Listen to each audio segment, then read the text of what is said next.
Flint മാക്സിലേക്ക് ഏവർക്കും സ്വാഗതം. വലിയ വലിയ തമാശകൾ രാജ്യത്ത് നടക്കുകയാണ്. ഈ രാജ്യം എത്രമാത്രം ചരിത്രപരമായും പാരമ്പര്യവും ഒക്കെ ഉള്ള ഒരു രാജ്യമാണ്. പുതിയ ചെറുപ്പക്കാർ ക്രിക്കറ്റിനെ നെഞ്ചേറ്റി വളർത്തിക്കൊണ്ടിരിക്കുന്ന ഒരു രാജ്യം. അപ്പോഴാണ് പ്രാകൃത യുഗത്തിലേക്ക് ഇതിൻ്റെ ഭാരവാഹികൾ പോകുന്നത്. ചില്ലറയല്ല പ്രാകൃത യുഗം എന്ന് പറയുന്നത്. രാജ്യത്തെ ഏറ്റവും അഭിമാനകരമായ ഒരു വിജയത്തിന് ശേഷം ക്രിക്കറ്റിൽ ലോകകപ്പ് 2020 ഫോർമാറ്റിലെ ഇപ്പോൾ നടന്ന ലോകകപ്പിൽ വലിയ വിജയമാണ് ഇന്ത്യ നേടിയത്. ന്യൂസിലൻഡിനെ തോൽപ്പിച്ചുകൊണ്ട് വലിയ വിജയം. ആ വിജയത്തെ ജനങ്ങൾ നെഞ്ചേറ്റി. രാജ്യം അത് ആഘോഷിച്ചുകൊണ്ടിരിക്കുകയാണ്. അതിൻ്റെ അലയൊലികൾ ഇന്നും തീർന്നിട്ടില്ല.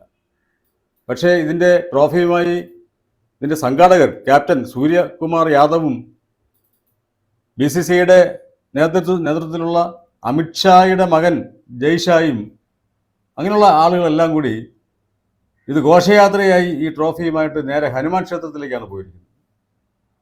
ഹനുമാന് പൂജ ചെയ്യാൻ, ഈ ട്രോഫി പൂജ ചെയ്യാൻ.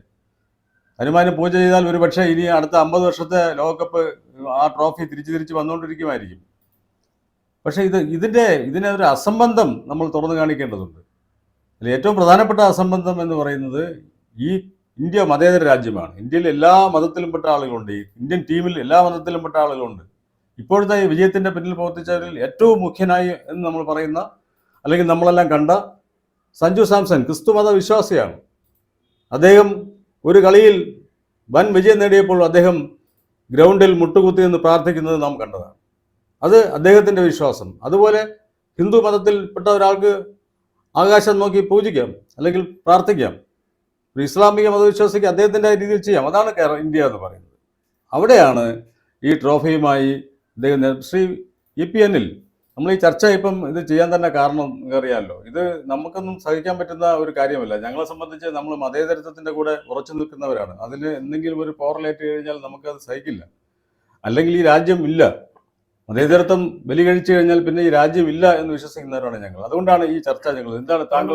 വളരെ ശരിയാണ്. നോക്കൂ, നമ്മൾ ഈ കളികളുടെയും ഈ പറയുന്ന സ്പോർട്സ് ആൻഡ് ഗെയിംസിൻ്റെ ഏറ്റവും വലിയ പ്രത്യേകത തന്നെ ഒന്ന്, രാജ്യത്തിനുള്ളിലുള്ള മുഴുവൻ ആളുകളെയും ആ വികാരത്തിലേക്ക് ഒന്നിപ്പിച്ച് നിർത്താൻ കഴിയുക. രാജ്യങ്ങൾ തമ്മിൽ പോലുമുള്ള വിഭാഗീയതകളെ ഒഴിവാക്കാൻ ഈ പറയുന്ന മത്സരങ്ങളെ ഉപയോഗപ്പെടുത്താൻ കഴിയുമെന്ന് തെളിയിച്ചിട്ടുണ്ട്. അവിടെയാണ് നോക്കൂ, ഇന്ത്യൻ ക്രിക്കറ്റ് മേഖലയിൽ എല്ലാ മതവിശ്വാസികളും കളിയുടെ ഭാഗമായി പ്രവർത്തിക്കുകയും എന്നാൽ അവരുടേതായ വിശ്വാസം നിലനിർത്താൻ അവർക്ക് അവസരം ഉണ്ടാകുകയും ചെയ്യുന്ന ഒരു സാഹചര്യത്തിൽ ലഭിച്ച ട്രോഫിയെ ഒരു ഹിന്ദു ദേവാലയത്തിൽ പൂജയ്ക്കായി കൊണ്ടുപോവുക എന്ന് പറയുന്നത് ആ കളിയുടെ സ്പിരിറ്റിന് തന്നെ എതിരാണ്. നോക്കൂ, ഇന്ത്യൻ ടീമിൽ ഒരു ദിവസം മാത്രമാണ് ഈ വേൾഡ് കപ്പിൽ എനിക്ക് തോന്നുന്നു മുഹമ്മദ് സിറാജ് എന്ന് പറയുന്ന മിടുമിടുക്കനായ ബൗളർ കളിച്ചത്. അദ്ദേഹം 3 വിക്കറ്റ് എടുത്തു എന്നാണ് ഞാൻ മനസ്സിലാക്കുന്നത്.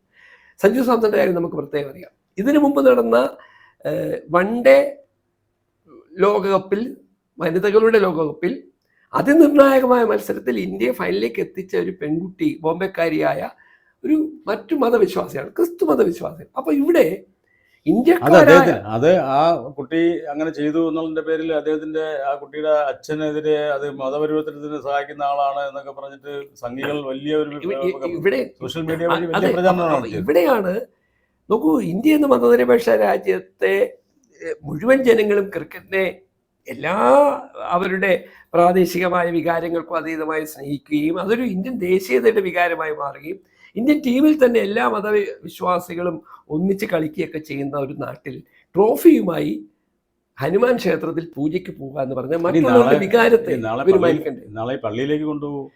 അതും ശരിയല്ല. അതിനോട് നമുക്ക് യോജിപ്പില്ല. നമ്മൾ നോക്കൂ, ഇങ്ങനെയൊക്കെയുള്ള കളികൾ ലോകത്തിന്റെ മുന്നിൽ. അങ്ങനെയാണെങ്കിൽ 2 ഇസ്ലാം മതവിശ്വാസികൾ പള്ളിയിലേക്ക് കൊണ്ടുപോകണം, ക്രിസ്തു മതവിശ്വാസികളുടെ പള്ളിയിൽ കൊണ്ടുപോകണം, പഞ്ചാബില് സുവർണ ക്ഷേത്രത്തിൽ കൊണ്ടുപോകണം, ജൈനമത ക്ഷേത്രത്തിൽ കൊണ്ടുപോകണം, പാസുകൾ കൊണ്ടുപോകണം. ബഹായിയുടെ മതമുണ്ട്, നമ്മളെപ്പോലെ മതമില്ലാത്തവരുണ്ട്, മതമില്ലാത്തവർക്ക് അല്ല വായനശാല കൊണ്ടുപോകണം. അപ്പൊ ഞാൻ പറഞ്ഞു വന്നത്, നമ്മളുടെ എല്ലാവരുടെയും കൂടി ഒരു പൊതുവികാരമായി ക്രിക്കറ്റ് കളിയെ അവതരിപ്പിക്കുകയും അത് ജനങ്ങൾ നെഞ്ചിലേറ്റുകയും ചെയ്യുമ്പോൾ അതിനുള്ളിൽ പോലും ഈ വിഭാഗീയമായ ചിന്തകൾ ഉണ്ടാക്കുക. ഇത് ഹിറ്റ്ലറും മുസോളിനിയും ഒക്കെ പണ്ട് ഇതേ പണി ചെയ്തതാണ്.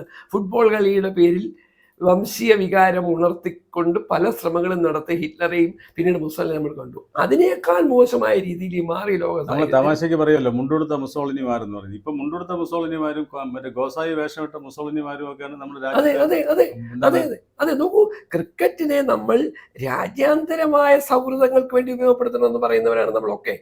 അപ്പോൾ അതിനകത്ത് ചില പ്രശ്നങ്ങൾ പാകിസ്ഥാനുമായും ബംഗ്ലാദേശുമായൊക്കെ ഉണ്ടാകുമ്പോൾ അത് മാറ്റി നിർത്തുമ്പോൾ ഇവിടെ പ്രാദേശികമായി പോലും പിന്നെ ഒരു ദേവാലയം, ഒരു ഹിന്ദു ദേവാലയത്തിൽ മാത്രമായി ഈ ട്രോഫി കൊണ്ടുപോകുന്നു. നമ്മൾ പറഞ്ഞത് ഏത് ദേവാലയത്തിൽ കൊണ്ടുപോകുന്നത് ശരിയല്ല. ട്രോഫികൾ ഉണ്ടാകേണ്ടത് ജനങ്ങളുടെ പൊതുവികാരത്തിന്റെ ഭാഗമായുള്ള ജയത്തിന്റെ ഭാഗമായിട്ടാണ്. എന്ന് മാത്രമല്ല, ഈ പോരായ്മയെ ചൂണ്ടിക്കാണിക്കാൻ 1983 83 ലോകകപ്പ് നേടിയ ടീമിലെ ഒരൊറ്റ അംഗം, ആദ്യത്തെ ലോകകപ്പ് നേടിയ കപിൽ ദേവിന്റെ ടീമിലെ ഒരാൾ മാത്രമേ, കീർത്തി ആസാദിനെ പോലുള്ള ഒരാൾ മാത്രമേ മുന്നോട്ട് വന്നിട്ടുള്ളൂ എന്നുള്ള വ്യത്യസ്തമാണ്. അന്നത്തെ ടീമിലുണ്ടായിരുന്ന ഗവാസ്കറും കപിൽ ദേവും ഇവിടെയുണ്ട്. അവരുടെ അഭിപ്രായം എന്താണെന്ന് കൂടി നമ്മൾ അറിയാൻ ബാധ്യസ്ഥമാണ്. എന്തായാലും നമ്മൾ ചർച്ച അവസാനിപ്പിക്കാം. പക്ഷേ നമ്മൾ ഇനി പ്രതീക്ഷിക്കുന്നത് ഇനി ഇതുപോലെ ഓരോ ട്രോഫി നേടുമ്പോഴും നമ്മൾ കാശ്മീർ മുതൽ കന്യാകുമാരി വരെ ഇത് ഘോഷയാത്രയായി കൊണ്ടുവരികയും വഴി കാണുന്ന എല്ലാ അമ്പലങ്ങളിലും പള്ളികളിലും കയറ്റി പൂജിക്കുകയൊക്കെ ചെയ്യുന്ന ഒരു പ്രവണത രാജ്യത്ത് വളർന്നു വരുന്നത് എന്തായാലും നല്ലതായിരിക്കും എന്ന് മാത്രം പറഞ്ഞുകൊണ്ട് ഞങ്ങൾ ഈ ചർച്ച അവസാനിപ്പിക്കാം.